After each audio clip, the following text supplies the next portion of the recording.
የተከበራችሁና የተወደዳችሁ በያላችሁበት እንግዲህ የልደት በዓልን እያከበራችሁ ዘመነ ልደት ስለሆነ የጌታችን የመድኃኒታችን የኢየሱስ ክርስቶስ መወለዱን እያሰባችሁ ይህንን ሳምንት እንግዲህ እንዳላችሁ ይገባኛል። ስለዚህ በዚህ ውስጥም እኛ እንግዲህ ከታኅሳስ 28 ጀምሮ እስከ ጥር 8 ድረስ ልደት በዓል ይከበራል። ከጥር 9 ጀምሮ ደግሞ እስከ ገሃድ ድረስ ናዝሬት በመባል ይታወቃል ማለት ነው። ስለዚህ ልደት የሚለውን ለመመልከት ነው። ልደት ግዕዝ ቃል ነው። ስርወ ቃሉን ከየት እናገኘዋለን የሚለውን እስካሁንም እንግዲህ አንዳንድ ቃላቶች መገኛቸውን እንደዚሁም የቅኔ ሰምና ወርቅ ታሪክ የተለያዩ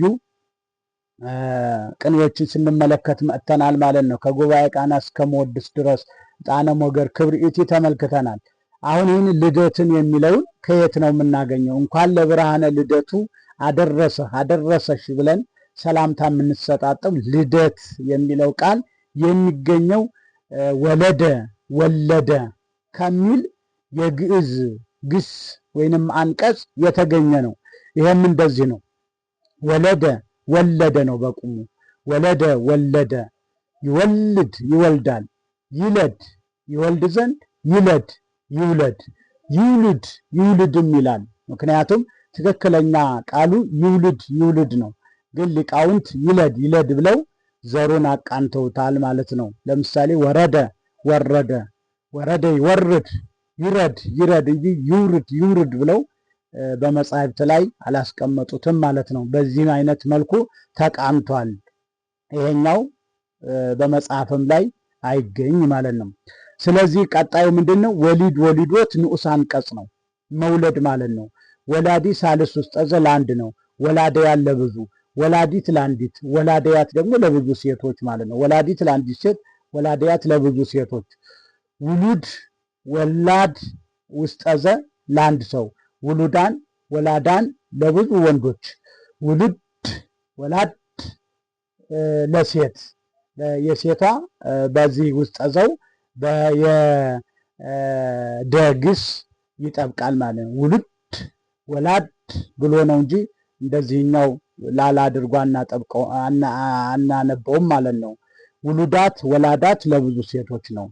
መወልድ መስም ውስጠዘ ሲሆን መወልዳን በብዙ መወልድ ይላል ደግሞ ለሴቷ መወልድ ይላል። ድን ጥብቅ አድርገን መወልድ እዚህ ጋ አሁን መወልድ ነው ያለው፣ እዚህ ጋ መውልድ ነው። መውልድ ለሴት መወልዳት ለበብዙ ሴቶች። ወላድ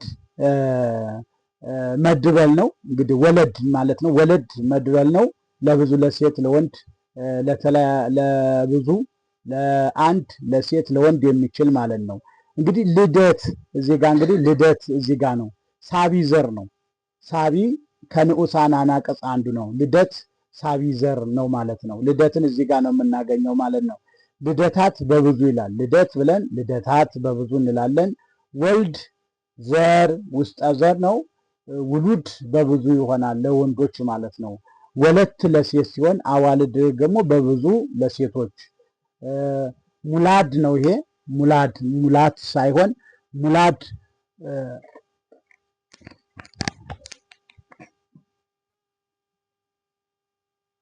ሙላድ ተውሊድ ባዕድ ዘር ነው።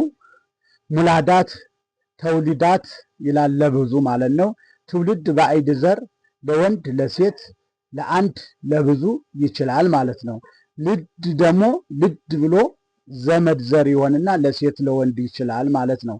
ስለዚህ የአንድ አንቀጽ ከውስጡ የሚወጡ ከ82 እስከ 90 ዘሮች አሉት ማለት ነው። ይሄን አሁን በ10 መራሕያን ስናረባው ብዙ ዘር እናገኝበታለን ማለት ነው። ስለዚህ ሁላችሁም ሼር፣ ላይክ፣ ፎሎ እያደረጋችሁ ሚዲያውን አሳድጉልኝ። መጽሔተ ግዕዝ ዩቲዩብም ገብታችሁ ሰብስክራይብ አድርጋችሁ ለሌሎች አጋሩልኝ። መልካም ልደት ይሆንላችሁ። እግዚአብሔር አምላካችን ደግሞ ልደቱን አሳልፎ ደግሞ ለብርሃነ ጥምቀቱ በሰላም ያድርሰን። ይቆየን።